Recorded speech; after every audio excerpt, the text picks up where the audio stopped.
Center College in Danville, Kentucky is a 199-year-old liberal arts college sitting naturally in the dead center of Kentucky. There are gorgeous original buildings still standing, but the best story on this campus is linked to the only graffiti on campus, right here on the old post office. With an old-fashioned paintbrush, someone painted C6H0. They call it the formula. And the reason that C6H0 matters so much to us at Center, and I think to our America, it's really not about football. It's even not about the game. It's a larger construct where the things that seem impossible are made possible. It was 1921, a time when Southern football was a joke. If you wanted real football, you had Notre Dame and Knute Rockne, and even better, you had mighty Harvard. In fact, in 1921, Harvard had not been beaten in 6 years. They had won 7 national championships. And who were these praying colonels from rural Kentucky?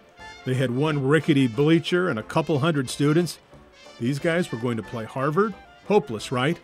But here's the thing. Center had a quarterback named Bo McMillin who was probably the best player in America. He sure thought so.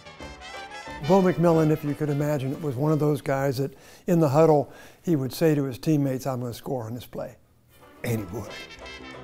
Still, this was Harvard. Unbeaten in 6 years, at home in front of 48,000 people. This was before TV, before radio, so people gathered in downtown Danville to listen to the game on Telegram. There was crowds of thousands in Danville and Somerset listening over the intercom. They had the thing wired up, and as soon they say Bo McMillin for 6 yards around the right end, and there'd be a cheer, and they would have to wait like a minute, and then they say, Bo McMillin tackled for a loss, 1 yard. Oh. I mean, it was, but you know, it's funny that the crowds would stand on end listening to this game. Until Bo McMillin scored on a 32-yard run. David 6, Goliath nothing.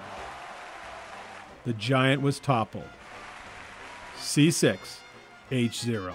It was front page news in Boston. The praying colonels came home to a hero's welcome. The governor was here to shake everyone's hand. There was a big parade down Main Street. Everybody showed up. There was a flatbed truck, someone playing piano, 2 saxophonists belting out the Center College song, and of course the paint buckets. A young woman named Ruby Moss wrote a friend, quote, "The only thing I can say to describe is the town went wild. Every window in town received a coat of yellow paint.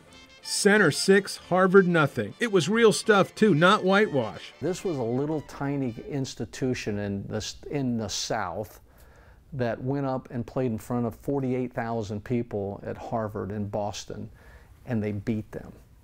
And it really was back then, would it be like us playing Alabama? Well, kind of.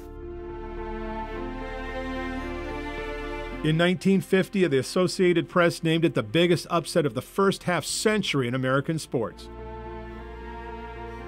The New York Times has called it probably the biggest upset in college football history. But here at Center, it's something different. And so I think these kind of stories are worthy of being retold because they say over and over again, hard work, dreaming big, imagining what others can't imagine in this country is still possible.